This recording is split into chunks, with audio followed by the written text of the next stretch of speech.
ខ្ញុំគណៈអាត្មាភាពសូមថ្លែងអំណរគុណដល់សមាគមពុទ្ធសាសនិកជនខ្មែរនិងសមាគមខ្មែរប្រទេសណូវេដោយសមាគមទាំងពីរបានបង្កើតជាមូលនិធិសប្បុរសធម៌ដើម្បីរៃអង្គាសថវិកាជួយឧបត្ថម្ភគាំទ្រដល់បងប្អូនភេសកដែលកំពុងតែភៀសខ្លួនចេញពីសង្គ្រាមឈ្លានពាន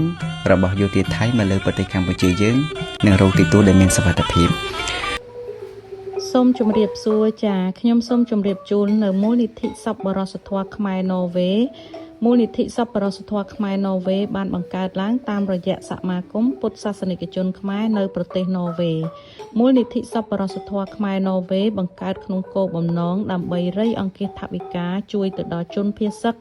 និងវីរៈកងទ័ពនៅប្រទេសកម្ពុជាចាដែលប្រទេសកម្ពុជាទទួលរងនឹងការឈ្លានពានពីប្រទេសថៃចាហើយដែលបងប្អូនជនភៀសកក៏ដូចជាវីរៈកងទ័ពនៅប្រទេសកម្ពុជាត្រូវការនៅជំនួយ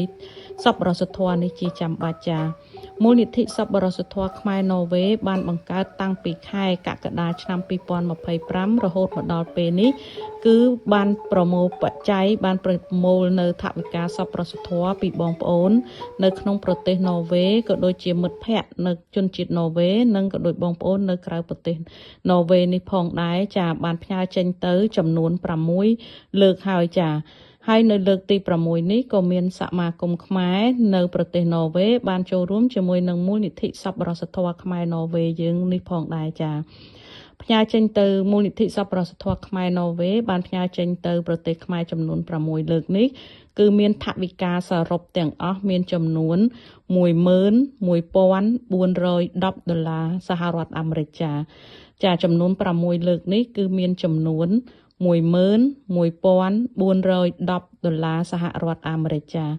ព្រះអង្គជ្រួញពិសីគង់នៅវត្តបឹងរាំងសង្កាត់អូម៉ាល់ក្រុងបាត់ដំបងជាអ្នកទទួលនៅជំនួយថវិកាសប្បុរសធម៌នេះដើម្បីទិញនៅស្បៀងអាហារនិងសម្ភារៈប្រើប្រាស់ចាំបាច់មួយចំនួនជូនទៅដល់ជនភៀសកក៏ដូចជាវីរៈកងទ័ពយើងផងដែរចាជំនួសមកឲ្យក្រុមការងារមូលនិធិសប្បុរសធម៌ខ្មែរណូវេសូមថ្លែងអំណរគុណដល់បងប្អូនខ្មែរដល់មិត្តភ័ក្តិជនជាតិណូវេនិងបងប្អូនខ្មែររស់នៅក្រៅប្រទេសណូវេផងដែរដែលបានចូលរួមជាមួយនឹងសមាគមពុទ្ធសាសនិកជនខ្មែរបានធ្វើនៅអំពើល្អអំពើជាកុសលចាជួយទៅដល់មាតុភូមិដ៏កំសត់របស់យើងចាខ្មែរស្រឡាញ់ខ្មែរខ្មែរជួយខ្មែរក្នុងគ្រាដ៏មានអាសន្នចានិងក៏សូមឧទ្ទិសកុសលផលបុណ្យដែលបងប្អូនខ្មែរបានរួមគ្នាធ្វើនៅអំពើល្អអំពើជាកុសលនេះជូនទៅដល់វិញ្ញាណក្ខន្ធរបស់វីរៈកងទ័ពចាដែលបានលះបង់សាច់ស្រស់ឈាមស្រស់ចាពលីជីវិតដើម្បីបុព្វហេតុជាតិមាតុភូមិចា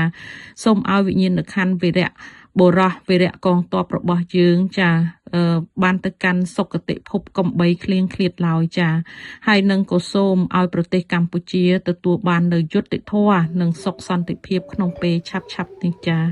សូមអរគុណសូមជម្រាបលា